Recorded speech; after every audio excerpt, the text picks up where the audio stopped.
Selama kemerdekaan bangsa Palestina belum diserahkan kepada orang-orang Palestina, maka selama itulah bangsa Indonesia berdiri menantang penjajahan Israel. Kolonialisme belum mati, hanya berubah bentuknya.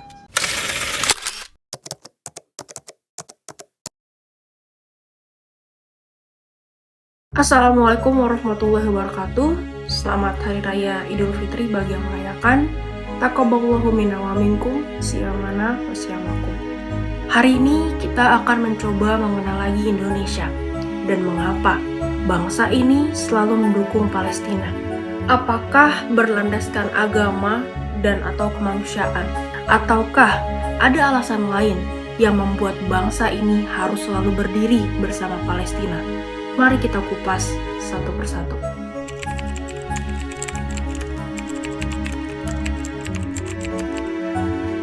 Sebelum dunia mengenal Indonesia, sebelum bahkan proklamasi diucapkan dan menggema di Nusantara, saat itu Indonesia adalah sebuah gagasan yang sedang diperjuangkan di bawah pendudukan Jepang.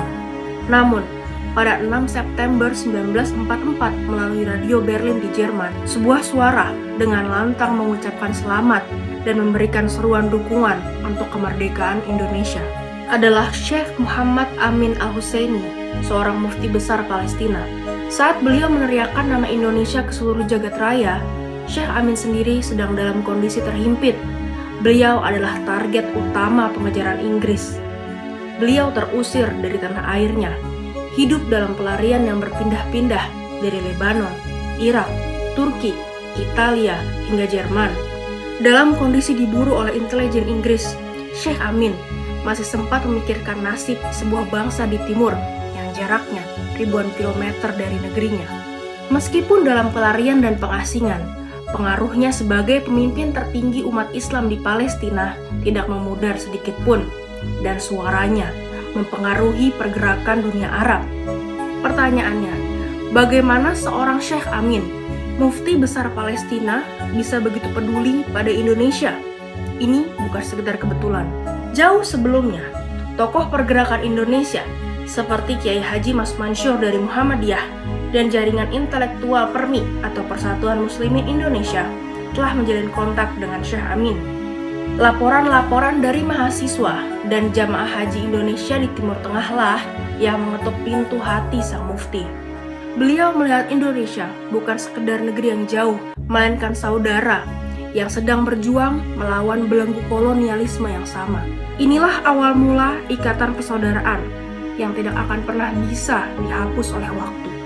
Ambillah semua uang ini untuk perjuangan kemerdekaan Indonesia.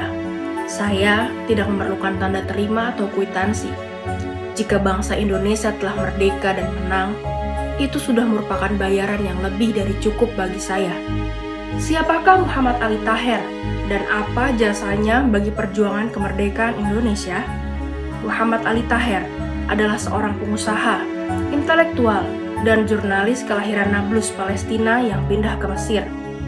Ia mendirikan surat kabar Asyura di Kairo, yang kemudian menjadi corong perlawanan terhadap kolonialisme di seluruh dunia Islam. Kantor redaksinya menjadi tempat berkumpul mahasiswa dan tokoh pergerakan Indonesia di Mesir, seperti Ahmad Kasmat dan Muhammad Zain Hasan. Di sini, Muhammad Ali Taher mulai memahami kesamaan antara Indonesia dan Palestina, yaitu sama-sama melawan penjajahan. Jasa pertamanya bagi bangsa ini terjadi ketika Perang Dunia II pecah pada awal 1940-an. Lumpuhnya sistem perbankan dan blokade laut, darat, dan udara menyebabkan kiriman uang dari tanah air untuk mahasiswa Indonesia di Mesir terputus total. Akibatnya, mahasiswa Indonesia kesulitan untuk memenuhi kebutuhannya hingga terancam putus sekolah. Mengetahui kondisi itu, Muhammad Ali Taher melobi pemerintah Mesir dan tokoh-tokoh saudagar Arab agar memberikan beasiswa dan bantuan hidup bagi pelajar Indonesia.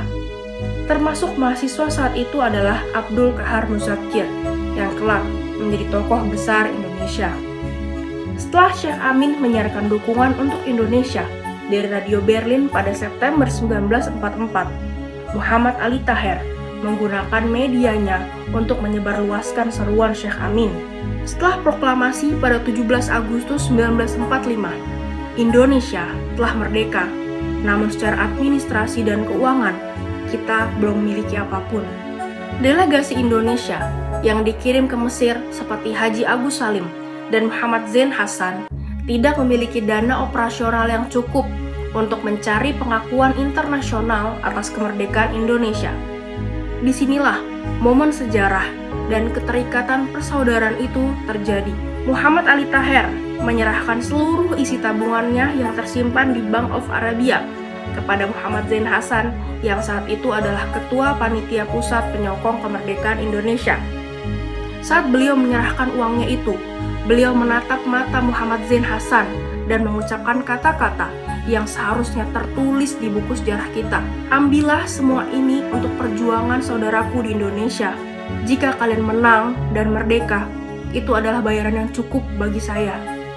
Dana yang diperoleh dari Muhammad Ali Taher inilah yang menjadi bahan bakar utama mesin diplomasi Republik Indonesia. Dana tersebut digunakan untuk menyewa kantor perwakilan, biaya telegram internasional ke PBB, dan biaya perjalanan delegasi Indonesia seperti Haji Agus Salim, Abdurrahman Baswedan dalam melobi negara-negara Liga Arab. Saat Belanda melakukan agresi, ibu kota Yogyakarta jatuh dan Belanda mengklaim Republik Indonesia sudah musnah. Kantor perwakilan Indonesia di Kairo yang operasionalnya berasal dari dana Muhammad Ali Taher menjadi garda terdepan yang membantah klaim itu melalui pers internasional, sehingga dunia tahu bahwa Republik Indonesia masih ada. Tanpa kedermawanan luar biasa dari saudagar Palestina ini, suara Indonesia mungkin akan tenggelam dan pengakuan dunia terhadap Indonesia mungkin akan terlambat beberapa waktu dari sejarah yang kita ketahui saat ini. Setelah proklamasi 1945, Indonesia tidak langsung tenang. Belanda melancarkan agresi militer dan menyebarkan propaganda ke dunia internasional. Mereka menyebut Republik Indonesia hanyalah ekstremis dan pemberontak buatan Jepang yang tidak sah secara hukum. Di titik ini, kedaulatan Indonesia berada dalam kondisi yang kritis. Sebagai mufti besar Palestina, pengaruh Syekh Muhammad Amin Al-Husseini di dunia Islam sangatlah besar. Beliau secara aktif melobi negara-negara anggota Liga Arab agar mengakui kedaulatan Indonesia. Syekh Amin secara aktif melobi Azam Pasha, yaitu Sekretaris Jenderal Liga Arab, untuk menjadikan isu kemerdekaan Indonesia sebagai agenda utama. Jaringan Syekh Amin bahkan menyentuh organisasi massa di Mesir seperti Ikhwanul Muslimin, yang membuat isu Indonesia menjadi isu yang panas di jalanan Kairo dan Riyadh, mendesak pemerintah mereka untuk mengakui Indonesia. Tekanan publik inilah yang akhirnya mendorong Raja Farouk dari Mesir dan Raja Ibnu Saud dari Arab Saudi untuk memberikan dukungan resmi.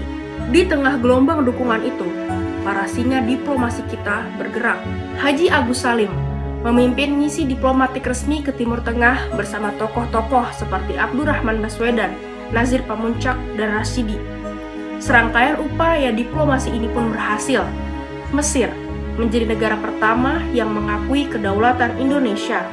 Dalam memperjuangkan pengakuan ini, pahlawan kita, Abdurrahman Baswedan, mempertaruhkan nyawa untuk menyelamatkan dokumen asli pengakuan Mesir kepada Indonesia.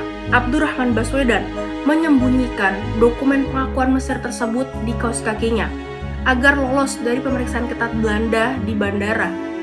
Pengakuan Mesir atas Indonesia kemudian disusul oleh Suriah, Lebanon, Arab Saudi, dan Yaman. Dukungan Arab Saudi dianggap sebagai salah satu yang paling berpengaruh secara moral di dunia Islam karena statusnya sebagai pelindung dua kota suci. Hal ini menggerakkan negara Arab lainnya mengakui negara Indonesia. Dukungan Liga Arab kemudian menjadi perisai bagi delegasi Indonesia saat Belanda mencoba membungkam suara Indonesia di forum internasional PBB. Ketika Belanda memframing Indonesia bukan sebagai negara, melainkan gerakan separatis Hindia Belanda, dukungan dari negara-negara Arab inilah yang menjadi kekuatan Indonesia dan mematahkan klaim Belanda itu. Hasilnya, PBB akhirnya mengakui eksistensi Indonesia dan membentuk Komisi 3 Negara, sebuah langkah yang mengukuhkan Indonesia sebagai negara yang baru lahir dan mendapatkan pengakuan di dunia internasional.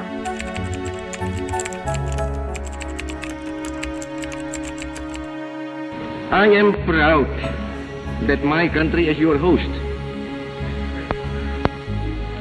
It is a new departure in the history of the world that leaders of Asian and African peoples can meet together in their own countries to discuss and deliberate upon matters of common concern.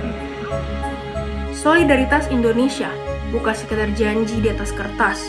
Ketika Indonesia memprakarsai dan mengadakan konferensi Asia Afrika pada tahun 1955 di Bandung, yang mempertemukan negara-negara Asia dan Afrika yang baru merdeka atau masih berjuang melawan kolonialisme, Indonesia sebagai tuan rumah mengambil keputusan berani yang memicu perdebatan global. Saat itu, Presiden Soekarno secara tegas menolak untuk mengundang Israel. Bagi Bung Karno, mengundang Israel ke tanah Bandung sama saja dengan menodai semangat anti-kolonialisme yang sedang diperjuangkan. Di forum inilah, solidaritas terhadap perjuangan Palestina semakin kuat disuarakan.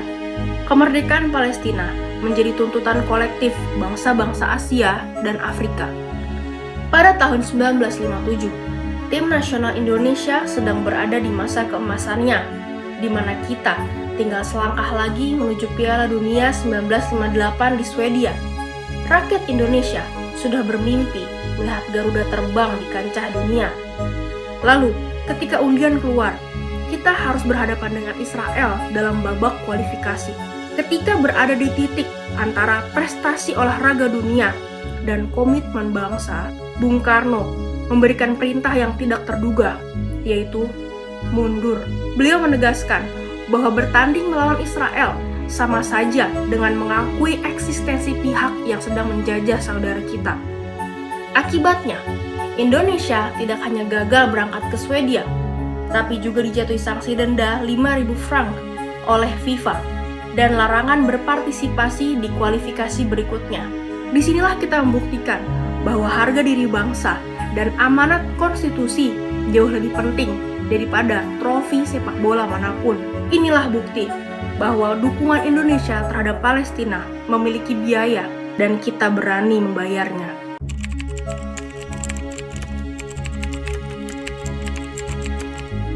Pada tahun 1962, ketika Indonesia sedang mempersiapkan diri sebagai tuan rumah Asian Games keempat, Bung Karno menegaskan bahwa Indonesia menolak memberikan visa kepada delegasi atlet dari Israel. Saat itu, Bung Karno menunjukkan sikap sebagai pemimpin yang mewakili bangsa Indonesia. Muncul satu pertanyaan bagi kita yang hidup di masa sekarang, di mana sebenarnya kita berdiri saat ini? Apakah kita masih memegang janji para pendiri bangsa? Ataukah solidaritas kita mulai memudar, tergerus kepentingan zaman, terombang-ambing narasi tanpa bisa berpikir kritis? Palestina memang bukan negara pertama yang mengakui Indonesia. Mereka lebih dari itu. Bangsa Palestina adalah saudara yang ikut memperjuangkan kemerdekaan dan kedaulatan Indonesia. Mengkhianati mereka hari ini berarti mengkhianati sejarah bangsa kita sendiri. Selama kemerdekaan bangsa Palestina belum diserahkan kepada orang-orang Palestina, maka selama itulah bangsa Indonesia berdiri menantang penjajahan Israel. Ini bukanlah sekedar sumpah. Ini adalah amanat dari konstitusi yang tercantum dalam Undang-Undang Dasar 1945. Merdeka Palestina.